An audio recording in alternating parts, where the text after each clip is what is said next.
Neighbor poured concrete on my ranch for parking. I'm not in the HOA and made that clear. How much damage can one person's entitlement do, and what do you do when their solution to a temporary problem is a permanent scar on your land? I buy broken land. As an environmental engineer specializing in hydrology and ecosystem restoration, I see potential where others see ruin. My latest project, my home, was a 100-acre ranch that had been ravaged by poor farming practices. Its heart was a dying creek, and my life's work was to bring it back. The property shared a long border with a pristine, cookie-cutter subdivision, a world of perfect lawns and identical mailboxes. My world was one of native grasses, survey stakes, and the slow, patient work of healing the earth. And then I met Meredith. Meredith lived in the immaculate 2-story house whose backyard faced my property. To her, my restoration project was just an unkempt field of weeds. She approached me one afternoon while I was taking soil samples, her face a mask of polite, unyielding demand. "Hello," she began, not waiting for a response. "My son, Brandon, is graduating. We're having a large party in 2 weeks, and I'm informing you now that we'll be using this flat section here for overflow parking." She gestured to a 50 by 50-foot patch of my land adjacent to her property line. I straightened up, pushing my sunglasses up on my head. "I'm Liam, and I'm afraid that's not possible. This isn't just a field, Meredith. It's a crucial bioswale and floodplain I've designed to filter runoff before it hits the creek. It's the liver of this entire ecosystem." I pointed to the nearly invisible survey stakes. "And it's well within my property line. I can't have 24 cars compacting the soil and destroying the native plugs I've just planted." She scoffed, a tight, dismissive sound. "Don't be so dramatic. It's dirt and weeds. You can't possibly be using it. My party is very important. Prominent people will be attending. We need the parking." I explained it again, calmly and rationally. The answer was a firm, unequivocal no. I thought that was the end of it. I genuinely believed no one could be so unreasonable as to ignore a direct, logical refusal. I was wrong. A week later, I returned from a 3-day survey trip upriver. As I got out of my truck, I smelled the sharp, alkaline scent of curing concrete. A cold dread washed over me. I walked over to the edge of my property, and there it was. A gleaming, perfectly smooth, 20 by 40-foot slab of gray concrete sat where my bioswale used to be. A parking pad. She had hired a crew and permanently destroyed a piece of my land, a piece of my project, to park cars for a 4-hour party. The rage that hit me was cold and sharp. I didn't yell. I didn't storm over to her house. I went back to my office, my hands shaking slightly. As part of my restoration monitoring, I had several motion-activated trail cameras set up to track wildlife returning to the area. I pulled the SD cards. The footage was brutally clear. Meredith, in her tennis whites, pointing and directing a team of contractors. I could see them looking at the property stakes, looking hesitant. I could see her handing the foreman a document, waving her hand dismissively, and then watching with a satisfied smile as they rolled out the forms and the big truck began to pour. But the real damage wasn't just the trespass. It was ecological. My design was meant to capture fertilizer and pesticide runoff from the entire subdivision, filtering it through layers of specific soils and deep-rooted native plants. Now, that concrete slab would act as a funnel, concentrating those pollutants and shooting them directly into the creek I was bleeding my savings dry to save. She hadn't just paved a piece of my land. She had poisoned my entire project.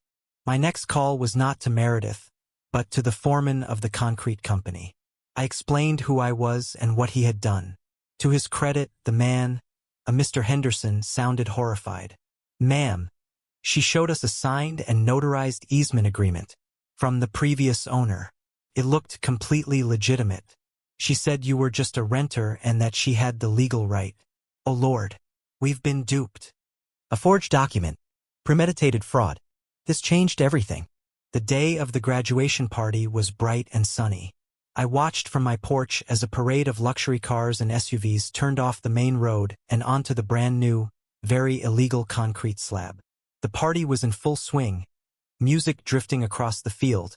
When I made my move, I didn't go alone. I was accompanied by a county sheriff's deputy, the head of county code enforcement, and a stern-looking woman from the regional office of the Environmental Protection Agency. Mr. Henderson, the contractor, had also agreed to be there. We walked up to the edge of the party. Meredith saw us, and her gracious hostess smile immediately soured. She strode over, ready to unleash her authority. "This is a private party," she snapped. "You have no right to be here." "Actually, you're the one who has no right to be here," I said calmly, handing her a thick packet of documents my lawyer had prepared overnight. "This is my property. You are trespassing." The EPA agent stepped forward, her voice carrying an authority that silenced the nearby party guests. "Ma'am, my name is Agent Davis. You have illegally constructed a non-permeable surface on a designated floodplain. You have illegally altered drainage patterns in violation of the Clean Water Act, and you are responsible for the discharge of pollutants into a protected waterway. We're looking at significant fines here." Meredith's face went pale. "This is ridiculous. It's a parking spot."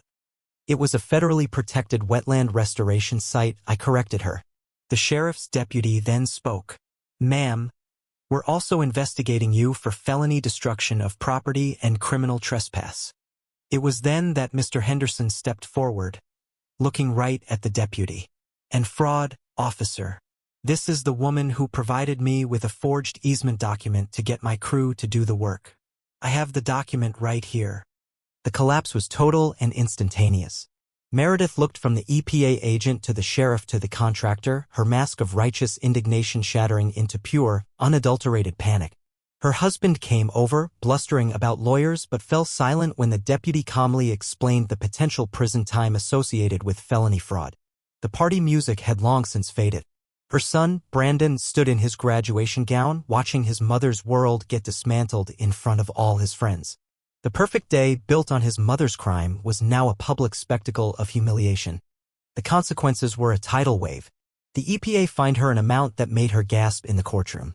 The judge ordered her to pay not only for the demolition of the slab but for the full, expert-quoted cost of restoring the land to its original stadia bill that, coming from my engineering firm, was meticulously detailed and breathtakingly expensive. She had to sell her perfect house to cover the legal fees, fines, and restitution. Her perfect life, built on appearances, was leveled. Months later, I stood in the same spot, looking at the excavated pit where the concrete used to be. The earth was scarred and raw, but the first of the new native grasses were beginning to sprout. It wasn't a victory I celebrated. It was simply the end of a violation. The law saw it as justice, but for the land, it was simply the beginning of a long healing process. It forces you to ask, what is the true cost of entitlement? And at what point does standing your ground become an act of restoration for more than just your own property?